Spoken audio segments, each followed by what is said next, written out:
கிறிஸ்துவுக்குள் அன்பான கர்த்தருடைய பிள்ளைகளே, இன்றைய வேத வசனமும் ஜெபமும் மார்க்கு எழுதின சுவிசேஷம் 3ஆம் அதிகாரம் 21ஆம் வசனம்.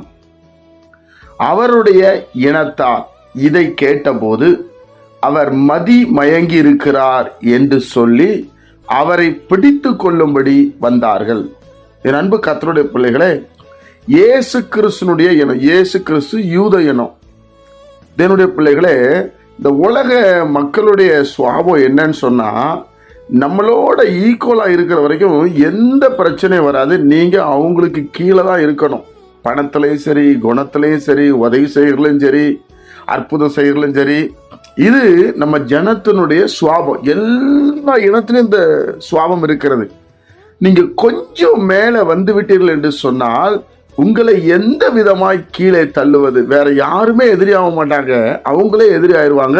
இதை நீங்களும் பார்த்துருப்பீங்க. என்னுடைய பிள்ளைகளே, கொஞ்சம் பிஸ்னஸ் பண்ணி வளர்ந்தால், இல்லைன்னா கொஞ்சம் ஊழியத்தில் கொஞ்சம் வளர்ந்தால், தன் சொந்த ஜனம் ஏற்றுக்கொள்ளாது.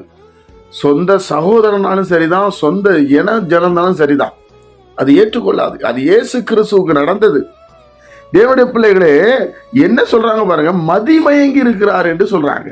இயேசு கிறிஸ்து தேவனுடைய குமாரன். அவர் இந்த பூமிக்கு வந்து என்ன செய்து கொண்டிருக்கிறார் பாருங்க. 15ஆம் வசனத்துல, வியாதிகளை குணமாக்கி பிசாசுகளை துரத்தும்படி அவர்கள் அதிகாரமுடையவர்களாக இருக்கவும் அவர்களை ஏற்படுத்தினார் என்று சொல்லப்பட்டிருக்கிறது. இவர் ஏற்கனவே இதெல்லாம் செய்தாரு.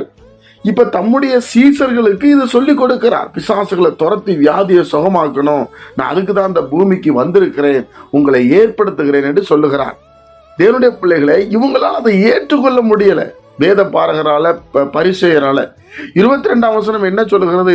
இவன் பெயல்செபூலை கொண்டிருக்கிறான், பிசாசுகளின் தலைவன். அப்ப பிசாசுக்கு ஒரு தலைவன் இருந்திருக்கிறான், அவன் பேர் பெயல்செபூல்.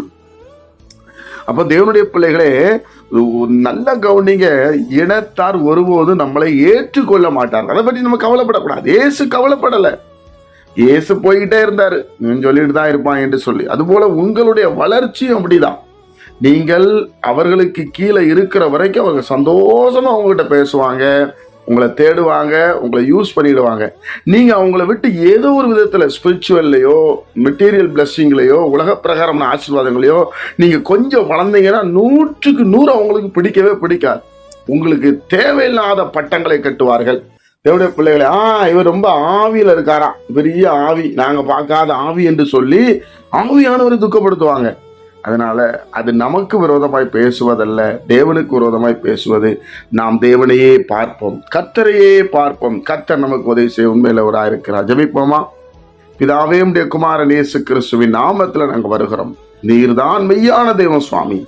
ஆண்டவரே, உம்முடைய இனத்தார் உண்மை புரிந்து கொள்ளவில்லை, நாங்கள் உண்மை புரிந்து கொண்டிருக்கிறோம்.